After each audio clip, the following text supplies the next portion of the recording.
الناس اللي راهم يسحروا في الناس اللي يديروا السحر للناس، ما كاش واحد سحروه يسمح، ما كاش واحد ضروه ضيعوا له حياته يسمح. الانسان اللي يستعمل السحر لازم يصلح نفسه في اقرب وقت، ويتوب ويطلب السماح من الانسان هذاك، وينحي السحر هذا اللي راه يدير فيه.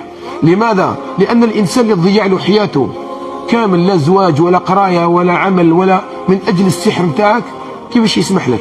المراه اللي حرمتها انت من الضنايا، حرمتها من الاولاد، اشتاقت تسمع كلمه امي وانت حرمتها بالسحر، او انت حرمتيها بالسحر، كيفاش يسمح لك؟